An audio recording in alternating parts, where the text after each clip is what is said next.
Nous continuons cette visite au mois de mars 2026 et suivons le pan. Il va nous mener vers une espèce de grue, les grues demoiselles, appelées aussi grues de Numidie.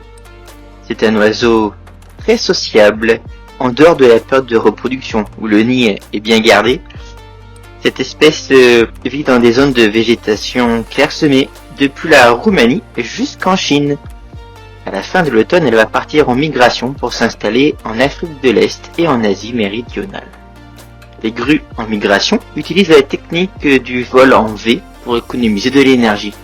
L'individu placé en tête crée une aspiration exploitée par les suiveurs et laisse la place à un autre oiseau lorsqu'il se sent fatigué. On peut facilement admirer ces grues ici, au zooparc. Elles partagent leur enclos avec des cigognes blanches que nous avons déjà aperçues.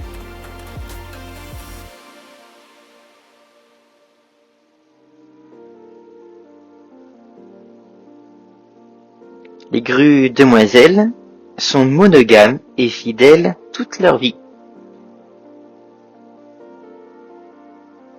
Voici les cigognes blanches d'un peu plus près.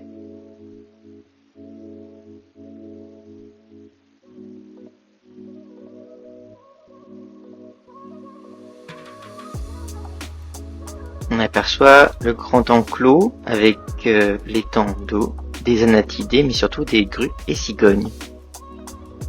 Et des marabouts d'ailleurs.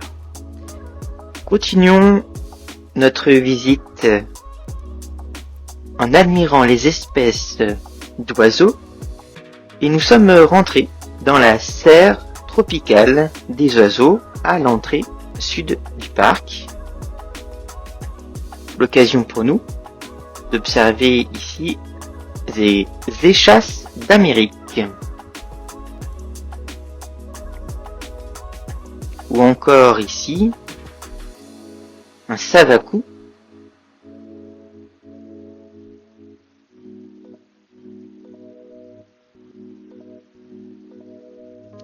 des loriquets,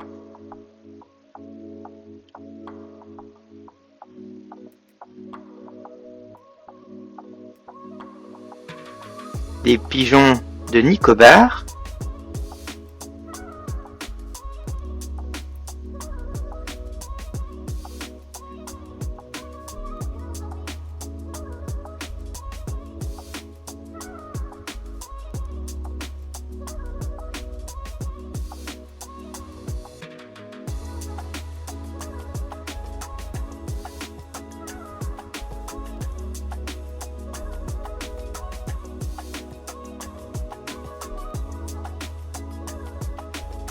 Voici à présent au sol des gouras de Victoria.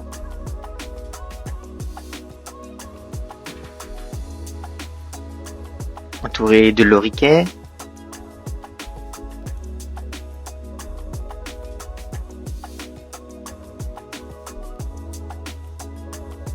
Ici dans la serre tropicale, on ne sait jamais où regarder, puisque partout nous sommes émerveillés. Voici au point de nourrissage un chevrotin malais devant un argus géant.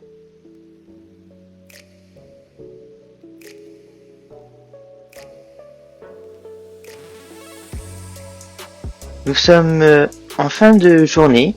Voici les savacous qui sortent de leur cachette.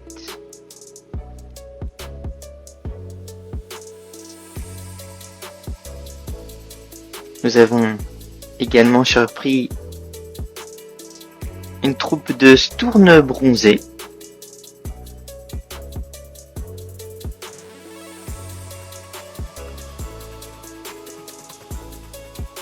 Le goura de Victoria, de la famille des pigeons, au niveau de la volière des paresseux à deux doigts.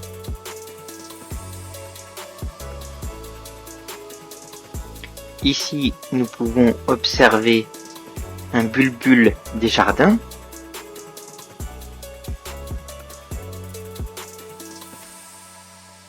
À nouveau, un loriquet.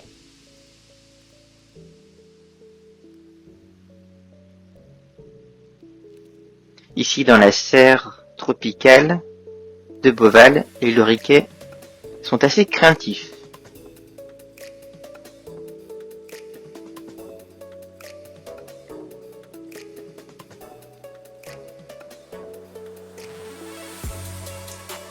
Nous retrouvons nos échasses d'Amérique.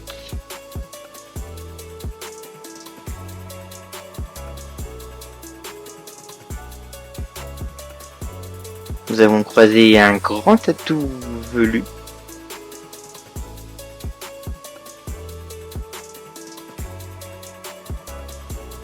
À présent, voici également des roules-roules couronnés.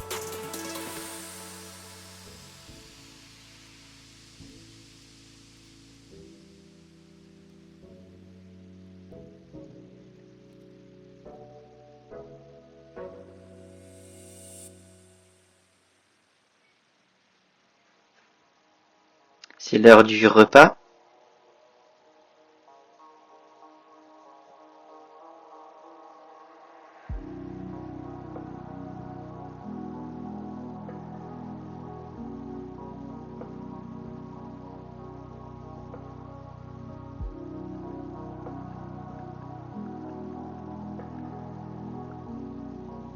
Nous passons devant le Toucan Vitelin.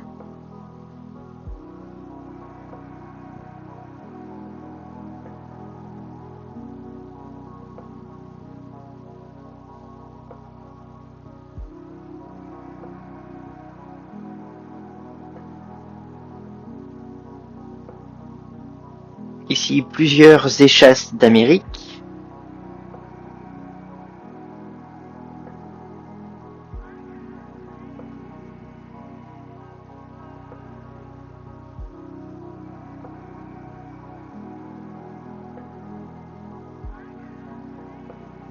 Les Calaorhinocéros de Java.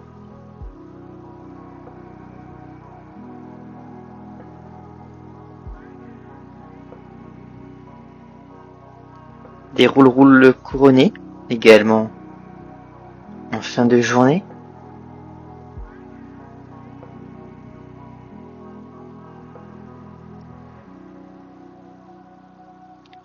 Profitons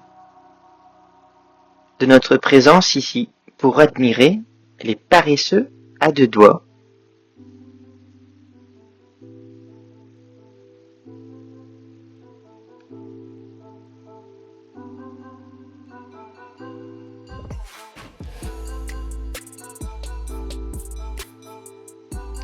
Ils sont 3 actuellement ce mois de mars, puisque le mâle et la femelle ont eu un enfant le 1er mai 2025.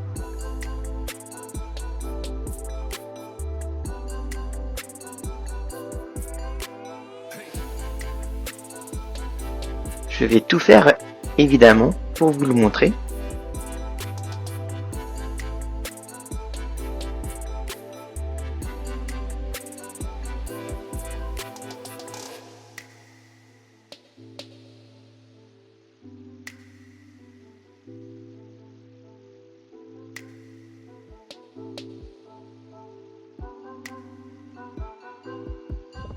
Voici la serre à la tombée de la nuit.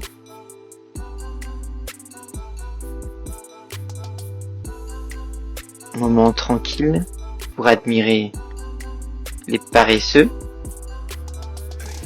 qui vont également descendre de leur hauteur en milieu d'après-midi pour se restaurer.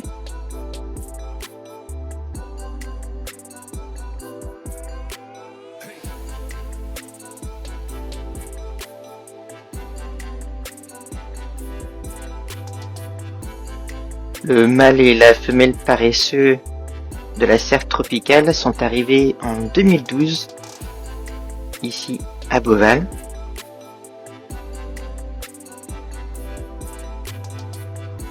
Dans la nature, il existe 6 espèces différentes de paresseux, dans 2 genres différents, les 2 doigts et les 3 doigts. Et je pense que nous n'allons pas tarder à voir le petit.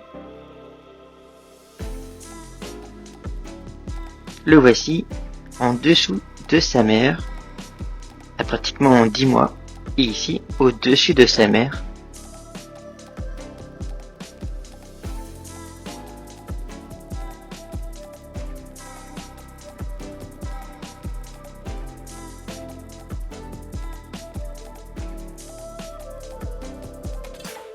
Le paresseux à 2 doigts, ou paresseux Uno, va dormir 80% de son temps. En effet, son métabolisme est 2 fois inférieur à celui des autres mammifères et sa température corporelle varie entre 23 et 32 degrés. Il dort donc 15 heures par jour et ne parcourt pas plus de 40 mètres au cours de sa journée. Même s'il s'appelle paresseux didactyle, il a bien 3 doigts au niveau des membres postérieurs. Il ne descend au sol que tous les 8 jours environ pour faire ses besoins. C'est au sol qu'il sera le plus vulnérable parce qu'il sera très lent, il devra ramper. Par contre, il sera assez rapide pour escalader un arbre ou même dans l'eau. Il sait très bien nager.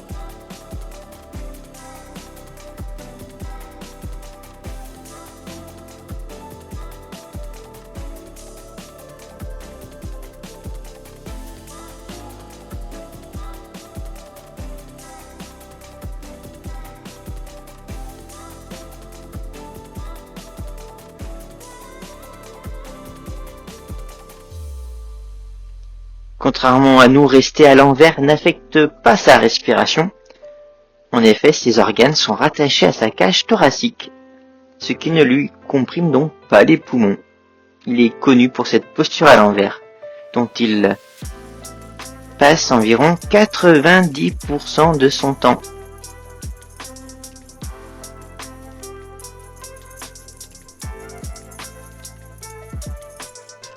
Admirons cette magnifique espèce.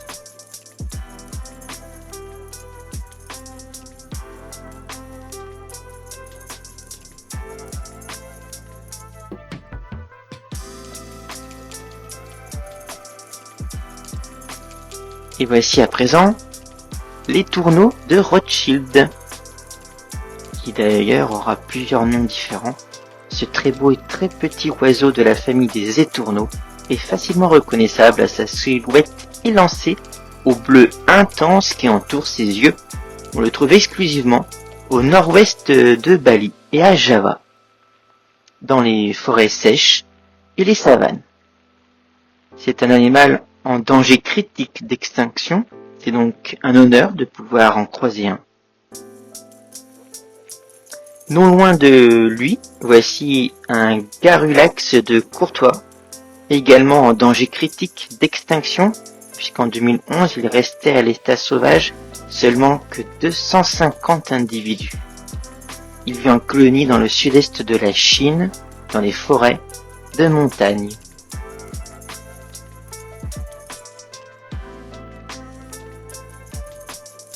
Juste en bas, voici un chevrotin malais, une espèce que j'apprécie tout particulièrement.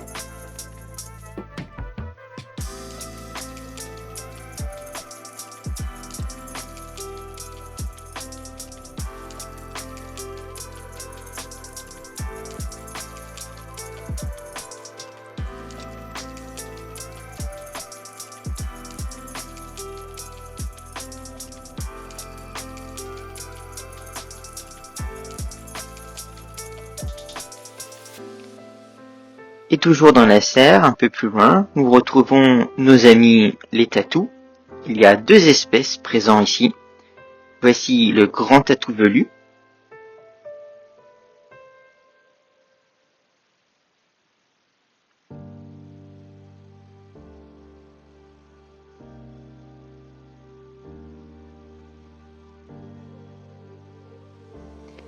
Les tatous font partie de la famille des Xénartes, comme les paresseux et les tamanoirs. Xénart qui signifie en grec étrangement articulé.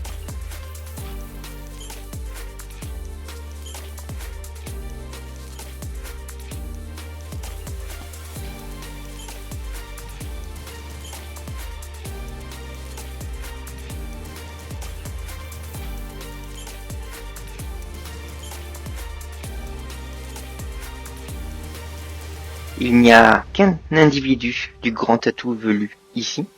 Et voici la deuxième espèce présent à Beauval et dans la Serre, le tatou à 3 bandes.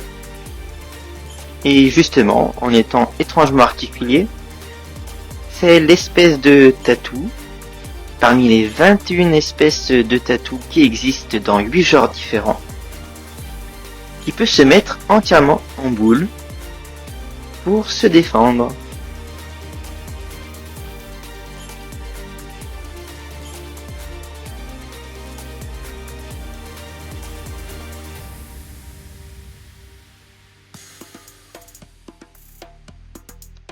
On observe des Gouras de Victoria juste au-dessus de l'enclos, des tatous à 3 bandes qui sont très rapides. Bon courage pour prendre votre photo. Et le voici en boule, comme je viens de vous en parler. Admirons cette posture qui est assez peu fréquente, puisqu'ils sont très calmes et ils n'ont pas besoin de se protéger en parc animalier.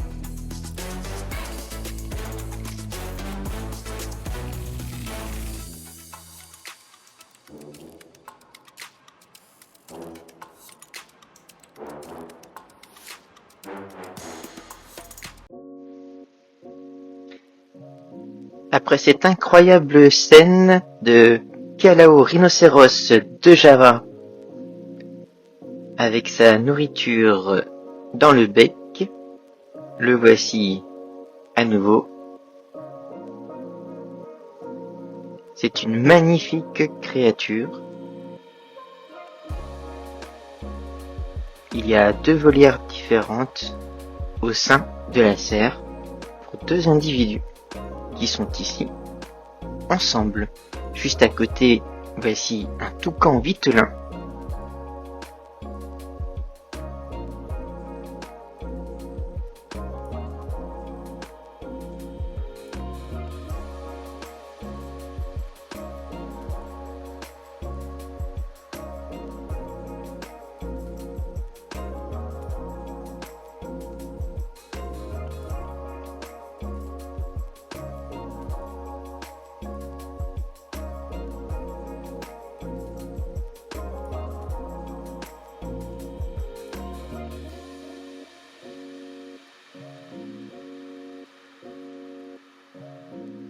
On peut admirer ces magnifiques couleurs. Et nous voici en extérieur. Je vous propose de retourner sur les hauteurs de Chine pour voir le petit rhinopithèque de Roxelane, né le 11 mars 2026.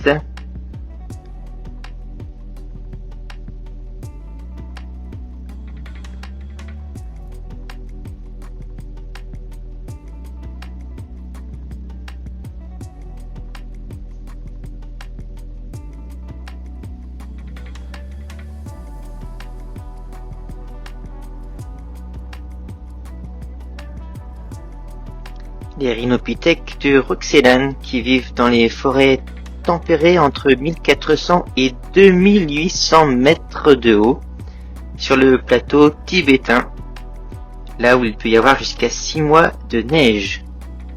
Ici dans le Loir-et-Cher, heureusement, nous n'avons pas autant de neige. Allez, on observe bien le petit.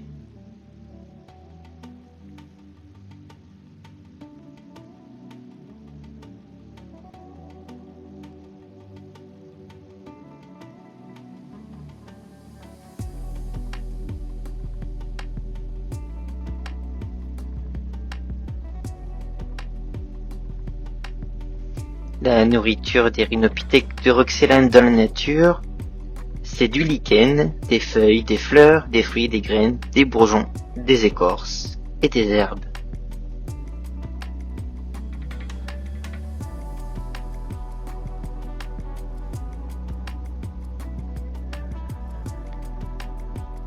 La toute petite taille de leur nez pourrait être une adaptation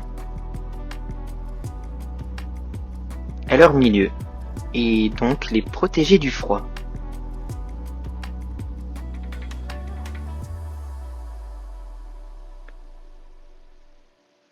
C'est une espèce en danger. Il en resterait à peu près 20 000 dans la nature.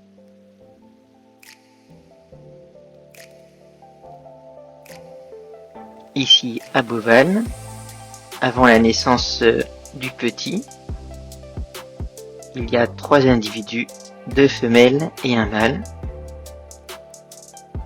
Cela fait à présent 3 femelles, puisque la petite en est une. Ah ben là, on peut bien l'apercevoir. Profitons de ce moment.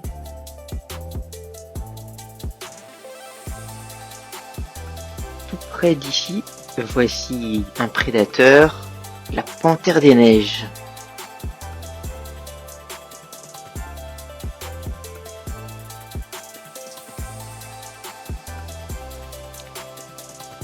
Et toujours sur les hauteurs de Chine, le pandarou.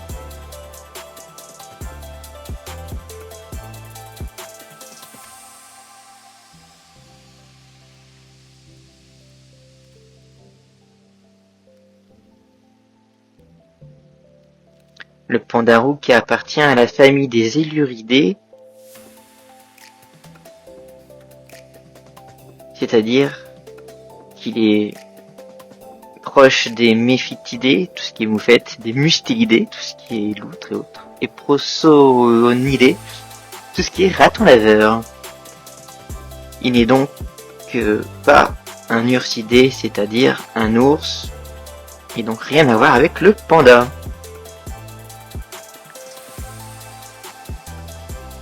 Le terme panda est une anglicisation du mot punia qui signifierait mangeur de bambou. Voilà pourquoi il s'appelle également panda, comme le panda géant que l'on peut voir juste à côté ici sur les hauteurs de Chine au zooparc.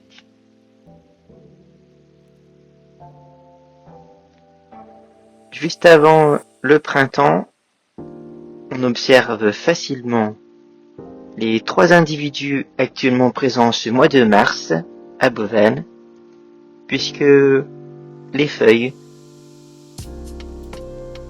commencent à peine à fleurir.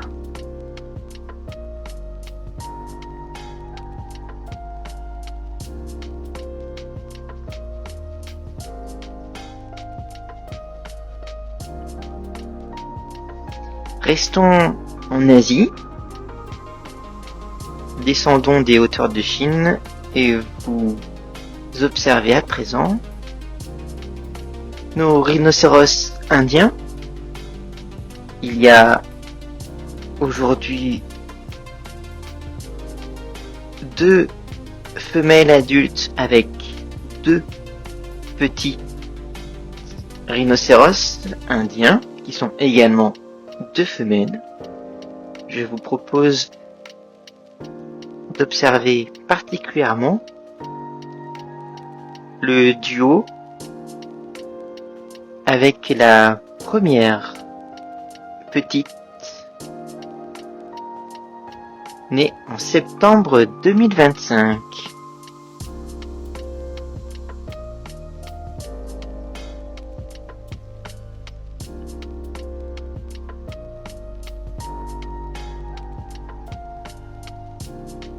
Elle a donc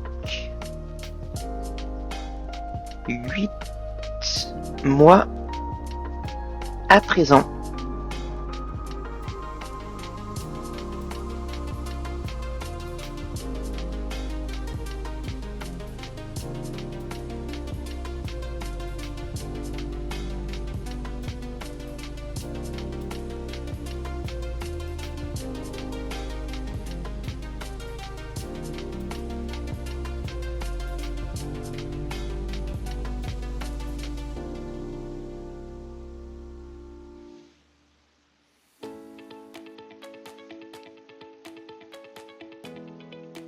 Comme la deuxième femelle, née elle début janvier 2026, cette petite femelle découvre également l'enclos extérieur de la plaine asiatique en ce mois de mars.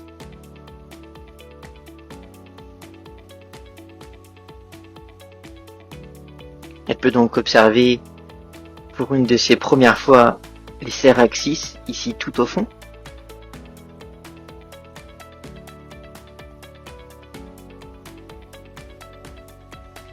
Et un peu plus loin, nous voici juste avant le territoire nord-américain,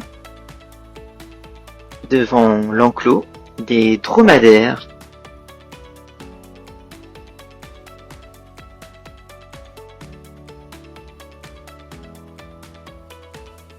Enclos dans lequel il y a également un individu zèbre de Grévy.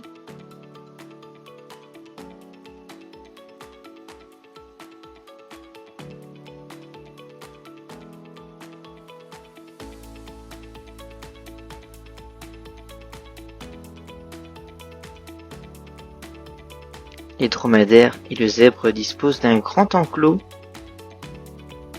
juste avant le territoire nord-américain, c'est-à-dire les enclos des loups arctiques et des ours bruns.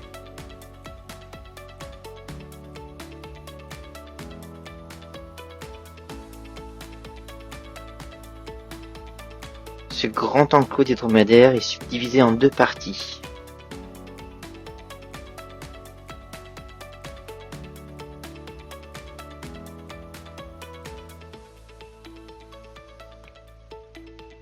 Et voici un gypaète barbu. Le zooparc présente un couple de gypaètes barbus. Nous observons ici la femelle.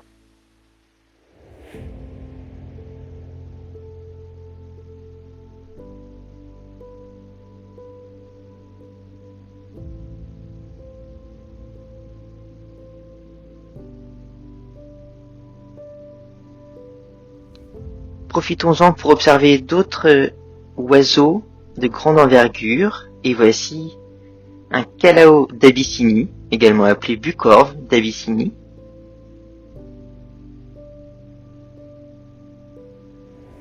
Nous avons la chance de le voir d'assez près. À présent, voici des haras hyacinthes